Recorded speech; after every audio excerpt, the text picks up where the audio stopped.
Good afternoon, and welcome to the City Club of Cleveland. My name is Jan Roller, and I am president of the club.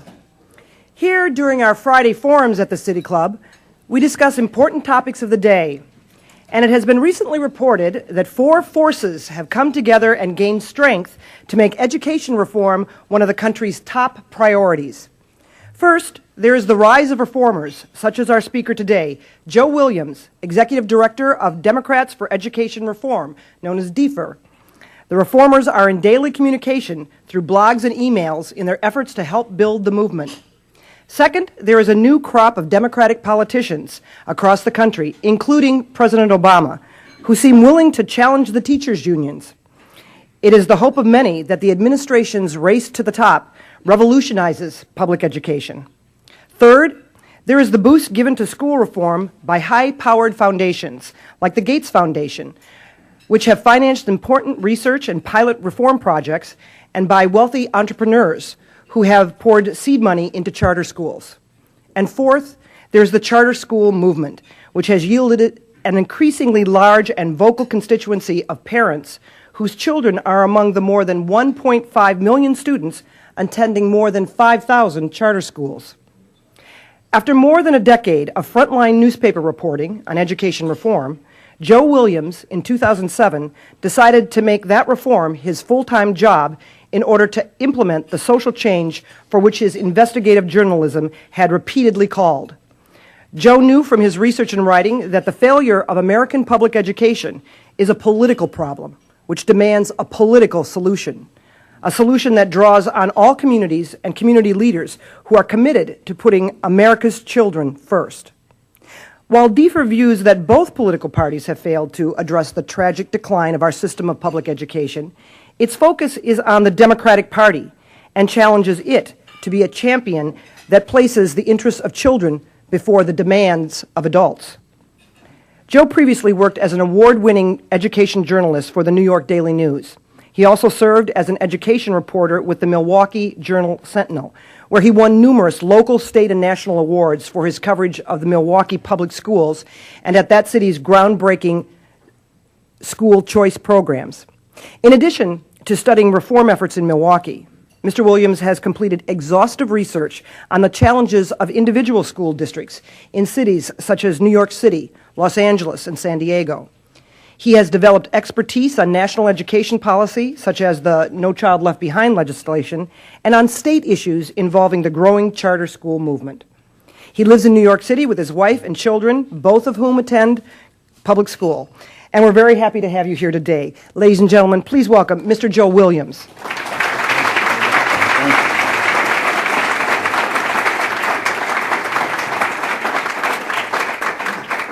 Thank you for the kind introduction. Thank you all for being here on a Friday before Memorial Day weekend, which is with the weather so perfect that I'm surprised anybody's here right now. So it means a lot to me that you are.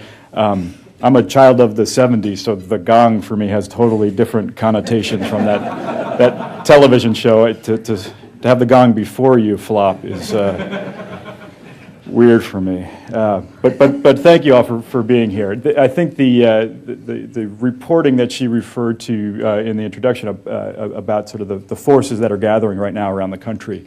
If you didn't see it last Sunday in the New York Times Sunday magazine, this is the article that was referred to. All of a sudden, education reform, for those of you who have been involved in this and banging your heads against the wall for a while, all of a sudden it's a sexy issue. It's on the front burner.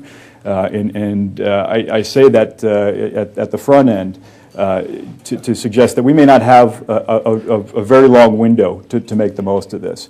There have been a lot of people in this room who've been trying to get people to pay attention to the need for fundamentally reforming our public school system for a long time. We've got the public paying attention right now. The burden is on us to make the most of this transformation.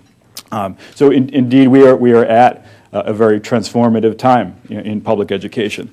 And because what we're talking about, what I'm going to be talking about today, involves changing existing power arrangements that exist within public education systems and within the political process, we're not just talking about changing the way children are educated, but we're talking about a revolution of sorts. We're talking about power shifting from one group to others. And the word revolution can be very scary at times for people, particularly for civic, business, political leaders. A lot of times at the end of the day, there's a lot of pressure put on individuals in cities like Cleveland to go along and get along, to play nice, to come together and find where we can find agreement. And I think part of what's fueling the reform movement right now is an understanding that playing nice hasn't really worked for a generation of children. And we're at a point right now where we've got to decide how committed we really are to bringing change to public schools. When I was a reporter at the Milwaukee Journal-Sentinel, I actually spent time in Cleveland in the mid-'90s for a series that I was working on. And one of the anecdotes that I wrote about in the paper and then later in my book that came out in 2005 was a school called Paul Revere Elementary School. I believe it's an elementary school. It was a school that was in a lot of trouble at the time, and I was spent some time there to just sort of see what the challenges that this particular school was dealing with. What I ended up writing about, in addition to the challenges that they were having in the classroom teaching children and maintaining a high caliber group of teachers to do this year in and year out, there was some pretty significant problems with the school itself, the kind of stuff that none of us in this room would put up with if our kids were enrolled in this particular school. There was a window that was broken, and the principal explained to me that it had been broken for weeks, and I was here in February. And nobody had gotten around to fixing it. The paint was peeling off the walls. None of the clocks up on the wall worked.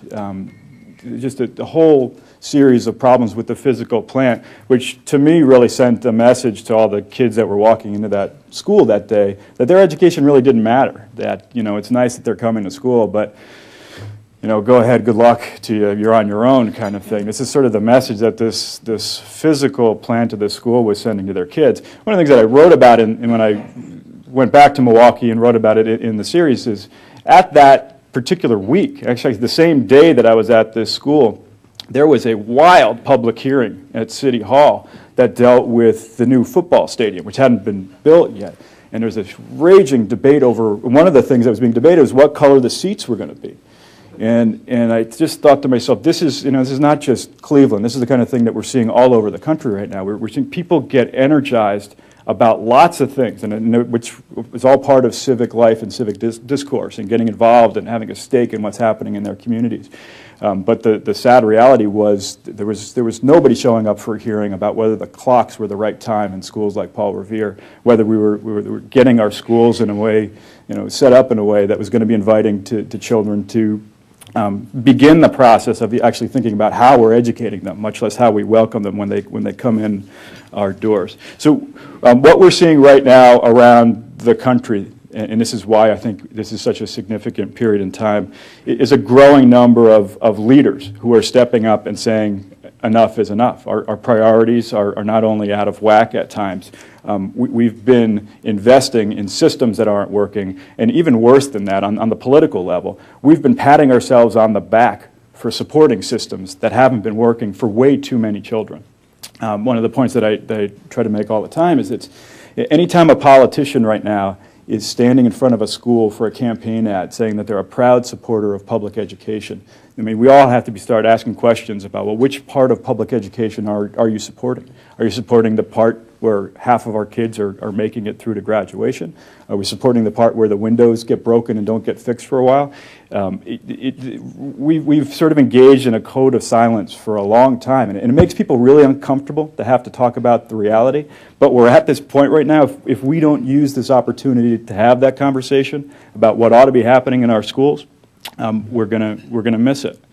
What we're seeing right now is sort of a clearing of the decks in a lot of ways, in terms of some of the alliances, arrangements, coalitions, work rules, et cetera, which have dominated how public education has been governed for several generations.